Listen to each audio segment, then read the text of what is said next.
দৌলত খান ৬ নং দিদারুল্লাহ গ্রামে জমি নিয়ে সিরাজ খান গং ও নূরে আলম গংদের মারামারির অভিযোগ পাওয়া গেছে। সহকর্মী রিয়াজুস সালিকিন বাদশাহ জানান, ২৪ এপ্রিল সকাল ৮টায় সুফিয়া বেগমের ওয়ারিশ আতিকুর রহমান গং ২৪ সালের বিক্রিকৃত জমি মিন্টু পিতা আলিমমাল গংদের বুঝিয়ে দিতে গেলে সিরাজ খান গংদের সঙ্গে কথা কাটাকাটির এক পর্যায়ে সংঘর্ষে জড়ায়। সিরাজ খান গং আতিকুর রহমান গংদের লোকজন লাঠিসোঁটা দেশীয় অস্ত্র নিয়ে এক পক্ষ আরেক পক্ষের উপর আক্রমণ করে। আতিকুর রহমান গং বলেন, প্রায় ১০০ বছর যাবৎ আমরা এই জমি ভোগ দখলে আছি। তৃতীয় পক্ষ মিন্টুর কাছে ১৬% জমি বিক্রি করেছি। আমাদের প্রতিপক্ষ সিরাজ খান গং মিন্টু গংদের ঘর তোলায় বাধা প্রদান করে। হামলা চালিয়ে ইসমতারা রহিমা খালা সহ আমাকে আহত করে। সিরাজ খান গং বলেন, আতিকুর রহমান গংদের ৭ বোন ৭ ভাগ্নিপতি ভাগিনা সহ কিছু ভাড়াটিয়া লোক দেশীয় অস্ত্র নিয়ে নূরে আলম আলী আফসারের ঘর তৈরিতে আমি বাধা প্রদান করলে আমার ভাই হাদিস ছেলে রনি মাকসুদ সহ আমাকে আহত করে। উভয় গ্রুপের আহতরা দৌলত খান স্বাস্থ্য কমপ্লেক্স ও ভোলা সদর হাসপাতালে চিকিৎসাধীন রয়েছে। দৌলত খান থানা ইনচার্জ বলেন, বিষয়টি তদন্ত করে প্রয়োজনীয় আইনগত ব্যবস্থা নেওয়া হবে। এই জমিটা আমার নানা, মূলত আমার নানা হয়েছে এবং আরএস রেকর্ডীয় মালিক। আজকে প্রায় ১০০ বছর যাবৎ আমরা এই জমিতে ভোগ দখলে আছি। এখন আমরা তৃতীয় পক্ষের কাছে জমিটা বিক্রি করছি মিন্টুর কাছে।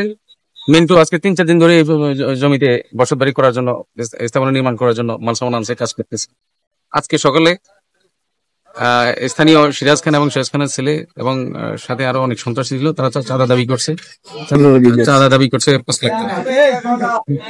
চাঁদা দিতে হবে। এখানে বসতবাড়ি করতে হলে মিন্টু জিয়া পরে আমাদেরকে জানাইছে, ইয়া দিবা তুমি, আমাদের সম্পত্তি আমরা বিক্রি করছি, তুমি ঘরে উঠাইবা।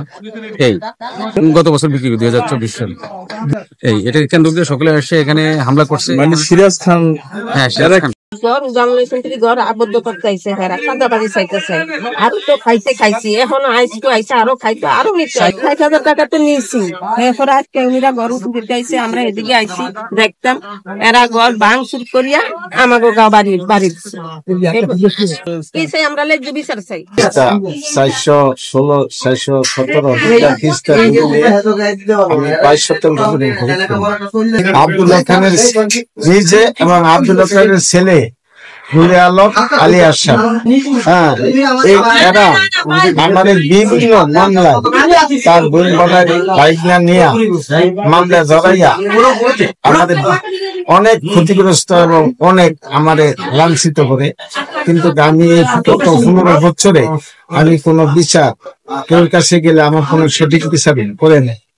আমি কইছি যে খতিয়ানের বাইরে আমি কোনো জমি নিব না, আমার যেখানে যা পাই। কিন্তু ৭ বইনের সহ এই আয়া ঘর তোলা চলছে আমার জমি নেই, সেখানে আমি বাধা দেওয়ার পরে আমাদের এই ছেলে, আমার ভাই, আমার নিজের উপরে তারা এলোপাতারি আক্রমণ করে, দাও, লাঠি আর বিভিন্ন দেশীয় অস্ত্র।